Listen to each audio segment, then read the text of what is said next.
माता यशोदा के सौभाग्य की तुलना किसी से भी नहीं हो सकती, क्योंकि भगवान श्री कृष्ण ने स्वयं उनका पुत्र बनकर उनके पवित्र स्तनों का पान किया था तथा उन्हें वात्सल्य सुख का अनुपम सौभाग्य प्रदान किया। नंद बाबा और यशोदा मैया को कोई संतान ना थी। वृद्धावस्था में भगवान ने स्वयं पुत्र बनकर नंद रानी को पुत्र सुख दिया। भगवान भक्त की भावना के अनुसार उसे सिद्ध प्रदान करते हैं। यशोदा जी ने पूर्व जन्म में धारा रूप तपस्या करके भगवान को पुत्र रूप में प्राप्त करने का वरदान प्राप्त किया था, जिसके परिणाम स्वरूप श्री कृष्ण देवकी और वासुदेव के माध्यम से जन्म लेने के बाद सोती हुई यशोदा की गोद में पहुंच गए। नंद भवन में पुत्रोत्सव संपूर्ण ब्रजवासी आनंद से थिरक उठे। एक बार भी जो नंद रानी के नीलमणि को देख लेता, उसका मन उसी चित्तचोर में अटका रह जाता था। नंद रानी आंखों की पुतली की भांति अपने श्याम सुंदर की सुरक्षा में ही लगी रहती।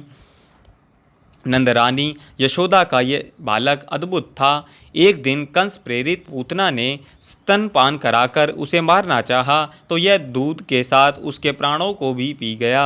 यशोदा मैया के वात्सल्य के साथ श्री कृष्ण भी धीरे धीरे बढ़ने लगे।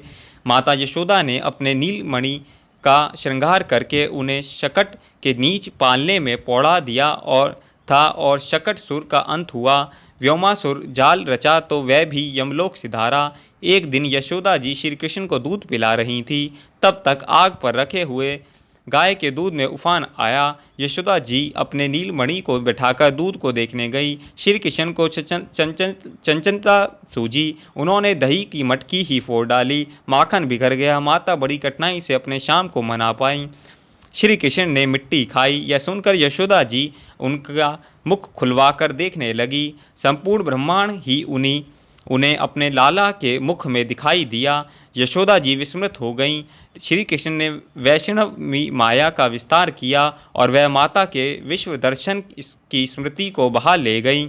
यशोदा जी के हृदय में वात्सल्य का संचार हुआ और वह पुनः अपने स्लो ने शाम को गोद में लेकर दूध पिलाने लगीं।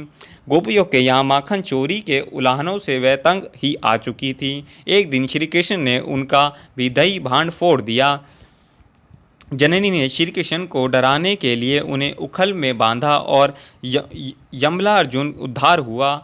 गोचरण, वत्सुर, वकासुर वध, कालिया दमन, धनेक उद्धार, गोवर्धन धारण आदि श्री कृष्ण की अनेक लीलाओं को सुनकर यशोदा जी श्री कृष्ण की दिव्य स्मृति में गोवर्धन धारण आदि श्री कृष्ण की अनेक लीलाओं को सुनकर यशोदा जी श्री कृष्ण की दिव्य स्मृति में डूबी रहती थी। अक्रूर के आगमन के साथ यशोदा जी हृदय पर क्रूर वज्र का प्रहार हुआ और श्री कृष्ण गोकुल से मथुरा चले गए। श्री कृष्ण विरह में जननी यशोदा जी की जो दशा हुई, उसका यथार्थ वर्णन करने का साहस कोई नहीं कर सकता।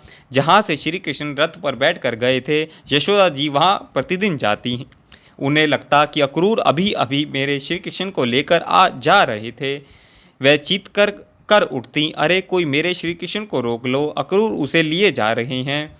पशु पक्षी और मनुष्य जो भी उनकी दृष्टि में आता, उसी से वह देव की कृष्ण की सही देख रेख के लिए संदेश भेजती थी। माता को सांत्वना देने के लिए श्री कृष्ण ने उद्धव को भेजा, लेकिन वह भी जननी के आंसू नहीं पहुँच पाए। कुरुक्षेत्र में जब श्री कृष्ण यशोदा जी से मिले, तब राम श्याम को हृदय से लगाकर उनके नव जीवन का संचार हुआ। भगवान श्री कृष्ण ने अपनी लीला स्मरण के पूर्व ही जननी यशोदा को गोलोक भेज दिया।